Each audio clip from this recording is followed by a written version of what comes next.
Thank you for tuning in. I've got an exciting topic today, art. And for that, well, I'm not very informative. So, Kipton Cronkite came in. Kipton, thank you for coming in and telling us, I'm really curious to see, get your professional opinion on how you think art can affect somebody's sales, leasing, office environment. I guess, everybody, thank you for tuning in. I have to have a pen in my hand at all times, so I have to have something anyway. I got to be twiddling. Today I've got an exciting topic to talk to you about, and for that, first of all, it's way over my head, and that is art. And so I've asked my friend Kipton Cronkite to come in and walk us through if you have a property for lease, a property for sale, a commercial, residential, commercial. The steps to do to find quality art to put in it. And so, Kipton, thank you very much for coming in today. You're welcome. Thanks for having me again. You betcha. I really found this to be interesting, an interesting topic, because, our company, we really believe in art, and we focus on local and up-and-coming artists in our office. Sure. It creates a whole different vibe. Our company is all about culture, and so it creates a really nice vibe for our agents. And our property management. Property management getting beat in the head every day, so they like to have that nice, colorful, something fresh. Yeah, it gives them fresh, something to really look at. Talk about. Exactly. Absolutely. So, why don't you, as you can see, I jump right into this. Why don't you tell us a little bit about who you are, what you do, where you do it, and just your background. Sure. Well, I grew up in Oklahoma, but I moved to Manhattan to work on Wall Street. Hold on. Oklahoma? Yeah. I'm from Nebraska. Cattle ranches. Yeah. I don't know. Yeah. Oklahoma Sooners. Nebraska Cornhuskers. We'll be friendly for now, but competitive spirit. Exactly. It's all good. Exactly. Okay. Under the bridge. So I moved to New York in 2001, right before 9/11, and to work on Wall Street. So that was a wild time from 2001 until really last year. Lived in Manhattan. Moved to LA last year just because of the business opportunities, expanding my business, better quality of life, warmer weather, bigger properties. Yeah. And so a little bit about me. I worked on Wall Street, but during the transition time between leaving Wall Street and figuring out kind of the next phase of my life, did I want to stay in finance, or did I want to do something more creative and passionately connected to helping and giving back? And so in 2005, while I was still working on Wall Street, I started working with emerging artists and recommending artists for hotel and residential projects. So and discovering that my eye for emerging talent was something that was a natural synergy with developers and with real estate agents and with collectors looking to buy affordably priced art by artists that were really focused on growing their careers and really pursuing a path in the art world.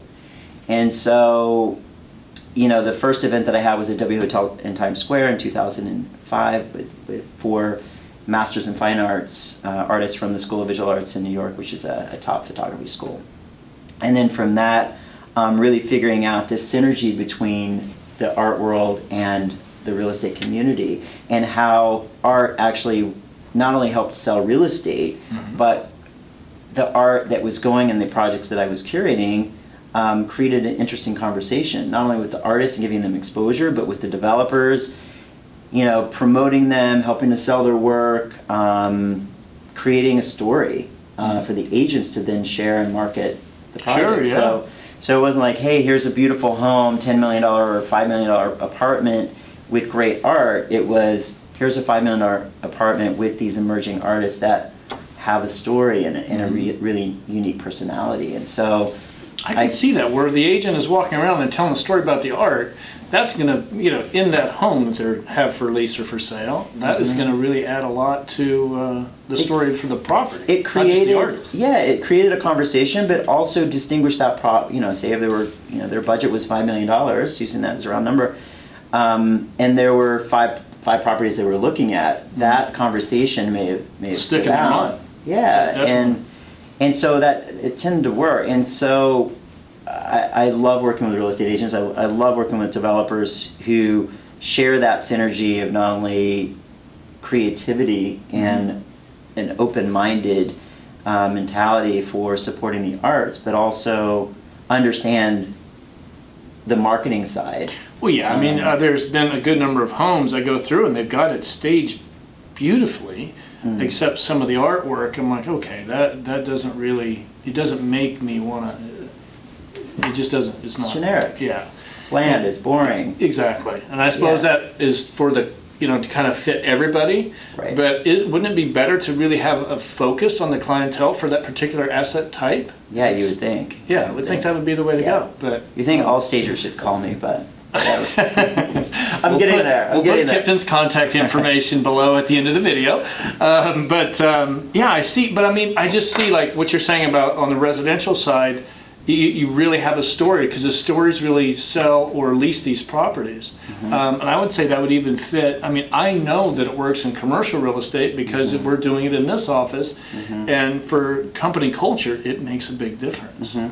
So how does, let's say I'm a homeowner and I've got a real estate agent and I want to get new art in just for the open houses and all that. How do I go about finding them? I mean, I know contact you would be the first place, but Right. let's say, how do you find a local, an up-and-coming artist? I mean, you talk to the art schools. There are art schools obviously everywhere around the country. So I would say start with a local art school. Talk to friends or family that know Artists. local artists, Okay. and start there.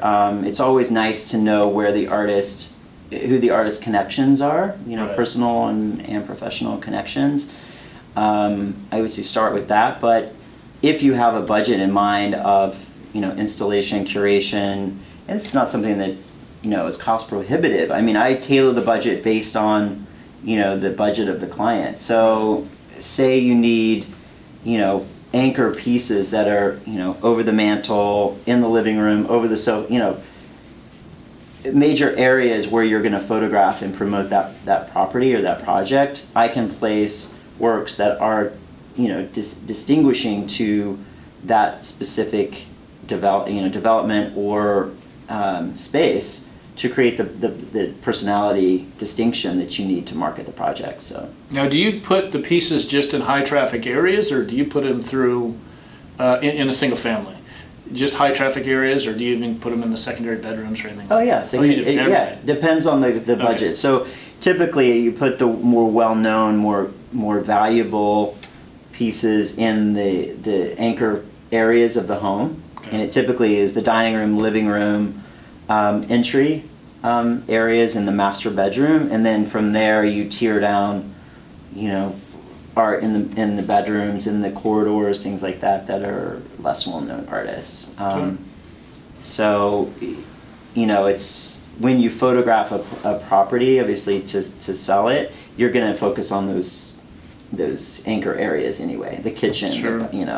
How about, Living room, et cetera. you've got a company, an office or retail space, and, how do they, I mean, where do you just, everywhere in the office, or just key areas do you put it?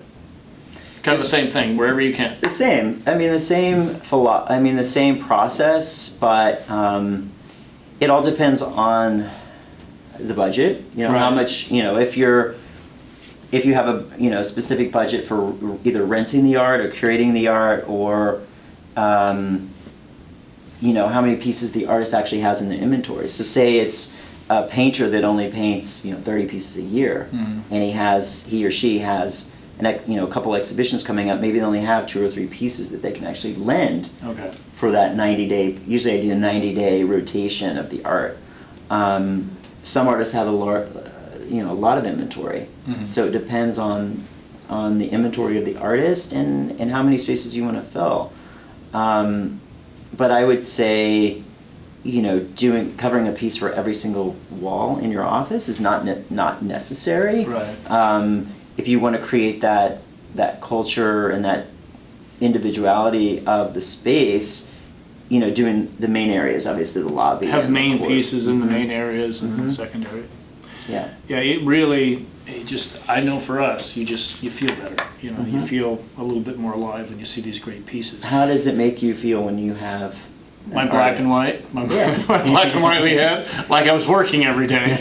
The brighter, the more vibrant pieces really, they bring to life. They make you feel It's a an little energy more alive. and- Yeah, yeah. it does. It's really Yeah. affected our culture. Kipton, and we're doing an event September 14th. So if you're going to be in Los Angeles, September 14th, 5 to 9. Please come. Please come by. We're going to be doing an event. You can meet Kipton in person. We have Myself. some in great person. artists. We're gonna have, we got 5 to 10 artists he's working Yeah. on right now that we're Probably going to be more. exhibiting. It's going to be a great night. We'll even give you a couple drinks for free, but so it'll be a fun night. Kipton, thank you very much for coming in Sure. today. Thanks for having me. And tune in every week. Please subscribe. And I'm going to put Kipton's contact information down below, as well as he has a YouTube channel as well. So check it out. Thank you for tuning in.